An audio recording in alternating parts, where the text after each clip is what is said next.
The sun filtered through the thick canopy like golden arrows, piercing the mist that clung stubbornly to the forest floor.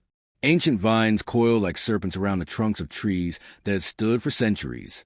Everything in the jungle breathed life and threat. In this living cathedral of green, every leaf whispered survival. Every shadow hinted at death. The jungle paused. A bird chattered abruptly and vanished. Something was coming.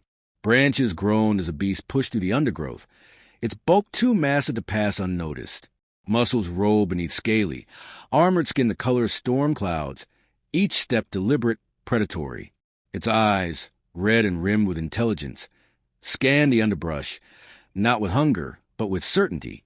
This was the apex, the predator, unchallenged in its dominion. It did not stalk. It strode. The creatures of the canopy scattered. Only one remained, hidden in a thicket of blue fern. Small, fragile, outmatched, it crouched with breath held and limbs tense. Black feathers shimmered against its sleek form, a stark contrast to its larger cousin. Its body was shaped for agility, not power. It had no claws to rip, no jaws to crush. Its only weapons were awareness and thought. The predator stopped, sniffed the air, then, without warning, turned its head, slowly, deliberately, toward the thicket. The small creature froze. One heartbeat. Two. Then it emerged. A ripple passed through the jungle. The small one didn't run. It stepped into the clearing, unblinking. The predator loomed above it, easily 20 times its size. A mouth lined with razors opened slightly, exhaling warm breath that reeked of old conquests. And yet neither moved. For a moment, nothing stirred between them but the wind. Then came the sound, a low, guttural growl from the predator's chest. Not a warning, not a threat. It was a name, little brother. The words were not spoken in any language known to the minds of men, but in something older, something primal. An acknowledgement. The jungle held its breath. Even the leaves seemed to lean closer. The small creature tilted its head, not in confusion, but recognition.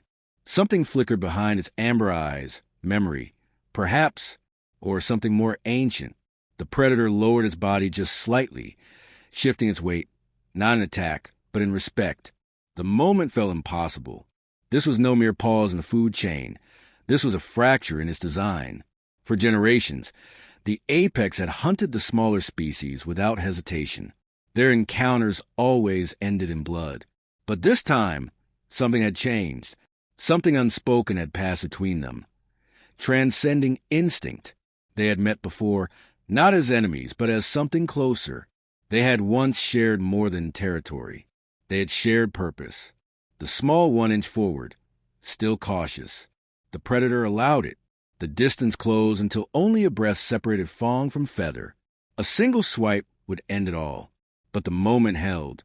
The jungle resumed its pulse. A rustle broke the spell, a tree bird returning to its perch. The predator blinked. The small one flinched but held its ground. Then, with one last lingering look, the apex turned. Its great form vanished into the foliage with surprising grace, leaving the small creature alone once more beneath the falling sunbeams. It stood for a moment longer, unmoving, as if trying to make sense of what had just occurred. Then it looked to the sky. Somewhere, deep in the vast canopy above, came a call, not of fear, but of longing, of memory. The little one turned and slipped back into the undergrowth, vanishing into shadow. But nothing in the jungle would forget what had happened. The apex had spoken, and the smallest species now carried a name. Night settled slowly over the jungle, turning its vibrant greens into layers of shadow. The air cooled but did not lose its tension. Somewhere in that hush, a question lingered, echoing like the final note of a half-sung song. Why had the apex spoken those words? In a clearing veiled by vines, the small creature lay curled in a nest of leaves, its black eyes open and unblinking. Sleep did not come easily tonight. It had survived countless close encounters, relied on silence and speed, on knowing when to hide and when to flee. But nothing in its life had prepared it for this, for being spared. It hadn't misheard. The sound, though guttural and alien, had been unmistakably intentional. Not a roar, not a growl, a naming, a gesture of something that didn't belong in the jaws of a predator. familiarity. The small one rose and moved quietly through the undergrowth, stepping only where the moss grew thickest. Every motion was careful, but tonight it wasn't just for survival. It was searching for answers, perhaps, or understanding. Far off, where the trees thinned and moonlight touched the earth, the apex stood atop a fallen trunk. Its tail twitched once, an idle gesture. It watched the stars of the canopy, eyes glowing faintly in the dark. Alone, it seemed almost peaceful, though every line of its form radiated restrained force. But inside that massive chest, something stirred, a tension that no hunt could satisfy. It had spoken a word, and now it waited, as if expecting something to follow. The jungle, for all its violence, was governed by law, unwritten but absolute. The strongest took, the weakest ran, and silence was survival. But the moment of naming had fractured that code, not because it broke the law, but because it rewrote it. The apex remembered, not like the small one did, with flashes of caution and instinct, but vividly, as though its mind, evolved beyond its kind, carried echoes of something deeper than memory. Once, it had watched a group of the small ones build a shelter from leaves during a storm. They had worked together, mimicking birds, stealing patterns from the trees themselves. That day, it had not attacked. It had watched. Something in their motion had felt familiar. Tonight, the small one approached the same area, unknowingly retracing the trail of that earlier encounter. The moon lit the scars in the bark of old trees, claw marks, ancient and layered, signs of territory, warnings, but not for the small one. The markings did not drive it away. They beckoned. The apex heard the faint rustle and turned. It did not bare its teeth. Instead, it lowered its head slightly, eyes narrowing. The small one stopped just outside the clearing, body taut. No words passed between them, but something else did. A tension stretched across the space like a drawn bowstring. The apex stepped forward, slowly, deliberately, and then did something almost unthinkable. It lay down, a gesture of peace, or perhaps a curiosity. Muscles relaxed, claws sheathed. The small one crept closer. It wasn't just that the apex had recognized something in the smaller species. It was that the smaller one had seen the recognition. There was intelligence there, yes, but more than that, there was intent. The predator had made a choice. Somewhere in the tangled workings of their shared world, predator and prey had become something else. Mirrors, perhaps, or distorted echoes of each other. The small one sat within arm's reach now. It could see the glint of old scars across the apex's jaw, wounds earned in battles long past. It could smell the ancientness in its breath, earth, blood, and time. Then, as if driven by a force older than fear, the small one reached forward and touched the edge of the apex's paw. The jungle stirred. A breeze carried the scent of rain. The apex did not move. Something unspoken passed again. Not quite understanding, not yet trust, but an acknowledgement, a recognition that neither power nor cunning defined the boundary between species. But choice did. In this clearing, under a bleeding moon and whispering trees, the central truth of their meeting grew impossible to ignore. They were not enemies by nature. They had been told to be, but instinct was no longer the loudest voice in either of them. The small one withdrew its paw and took a step back.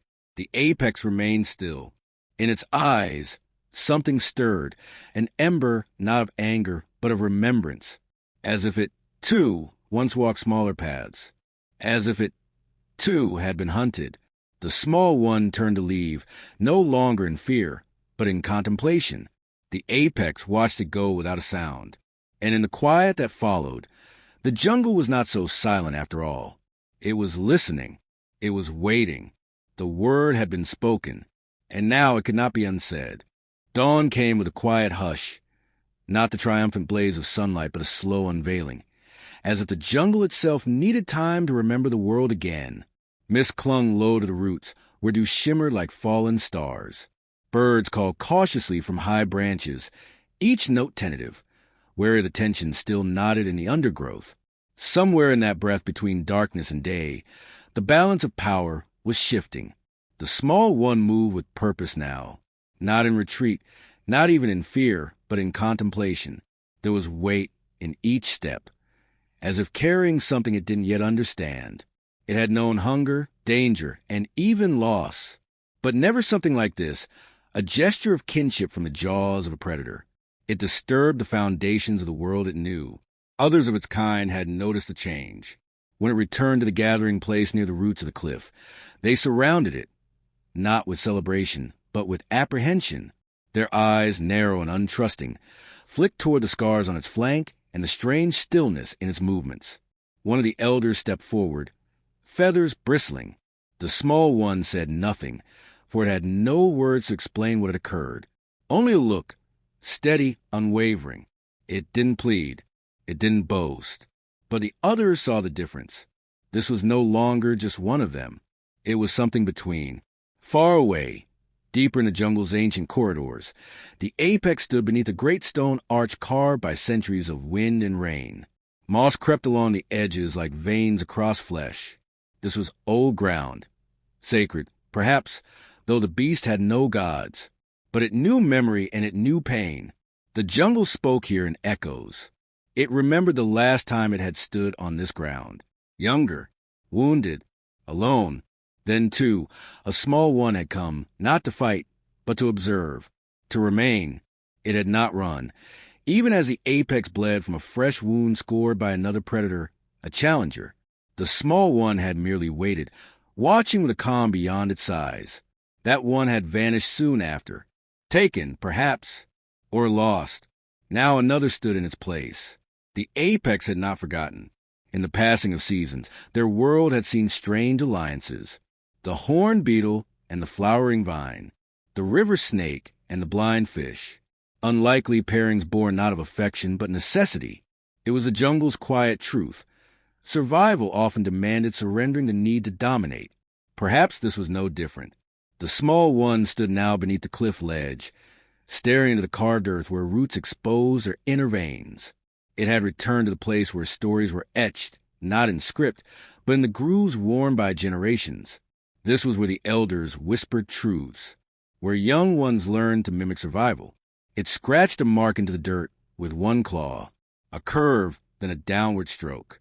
The others watched from above, silent. "What are you doing?" Their eyes asked. "Telling the truth," its silence replied. And in another part of the jungle, the apex did the same.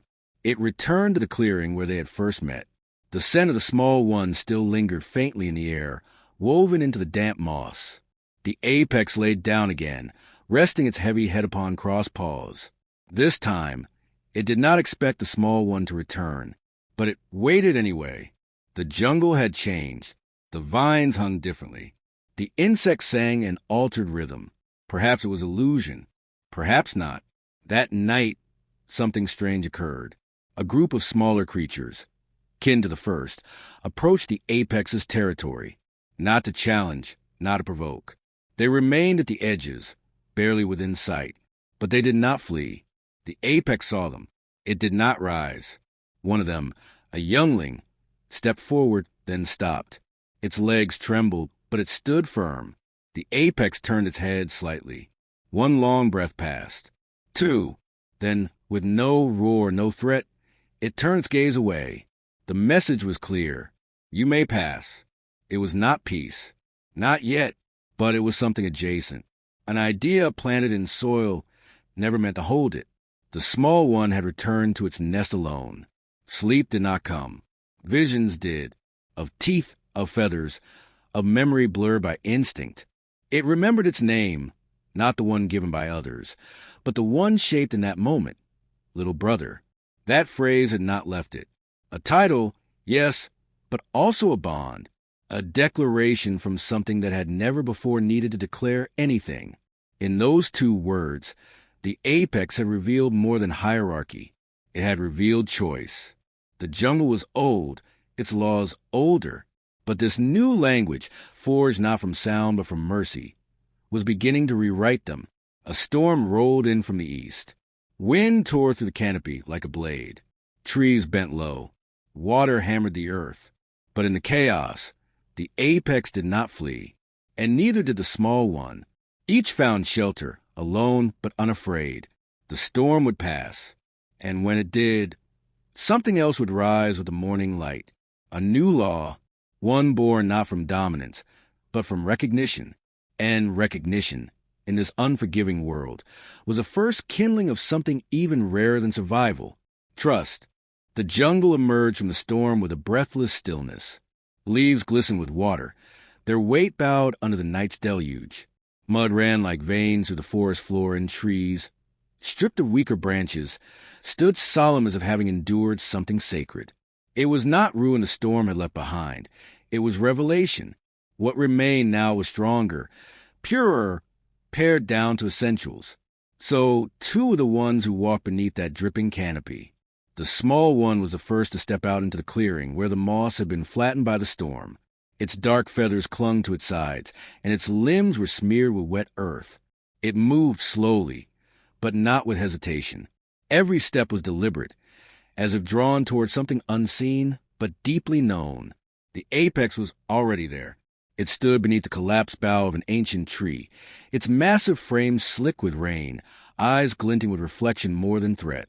It had not hunted that morning, had not marked its territory, had not resumed the routines that once defined its dominance. It waited. They faced one another again as they had before, but this time something vital had shifted, not in power, in purpose. The small one came closer, stopping just short of the creature's great shadow. It looked up, blinking water from its eyes, its thin chest rising and falling with soft, even breaths. The apex lowered its head slowly, until its gaze was level with the small one's. The distance between them, once defined by generations of violence, now held something else: recognition, not of what they were, but of what they could become. In the silence, memories layered over the present. The small one recalled the first time it had seen the apex from afar, a monstrous silhouette crowned in mist. Back then, it had known only fear. But now, with storm-washed eyes, it saw something else beneath the ridges of muscle and the scars of 100 hunts: restraint, thought, perhaps even guilt. And the apex, deep within that well of animal instinct, saw not prey, but persistence, a spirit it could not crush, a mirror to something buried deep in its own history, when it too had been smaller, quieter, yet still watched by something larger. They had no shared language, but they had memory. They had silence, and now they had choice. Behind the small one, others began to appear, tentative, cautious, but drawn nonetheless. A cluster of its kin stood at the tree line, their bright eyes reflecting both curiosity and caution. They had followed not because they trusted the apex, but because they trusted the one who had returned from its presence unharmed. The one they now looked to not merely as one of them, but as something more. The apex stood, towering, its head rising with a slow inhale. The clearing grew still again. The moment teetered on the edge of old instincts. One growl, one step, one lash of its tail, and history would reassert itself. But it didn't. Instead, the apex turned slightly, exposing its side to the small ones. Vulnerability, not weakness. A gesture the jungle had never taught, because it had never been needed. Until now. The others stepped forward. One, then two. They crept past the shadows, breathless in their disbelief. The predator did not move. The small one stood closest and did not look back. It understood that this moment would not be enough. One meeting could not erase centuries of blood in the leaves, but it could be the first story told differently. A new call echoed through the trees, not of warning, not of conquest. It was softer, a churring note from one of the younger creatures. Then another joined, a language rebuilt, not from dominance, but from resilience. The apex tilted its head. Listened. This wasn't submission. It was recognition made manifest. Both sides had chosen not to act on their natures, but to revise them. And in that revision, the possibility of something unspoken was born. Coexistence. The jungle did not cheer. It did not bend in applause. But the wind shifted, and with it, the rhythm of the forest. Birds returned to their songs. The rustling of undergrowth resumed, not with panic, but with life. The small one stepped aside and looked back at its kin, then up again at the apex. It did not speak, but the words once given still hung in the air like a vow. Little brother, That name had once been a mystery. Now it was an inheritance.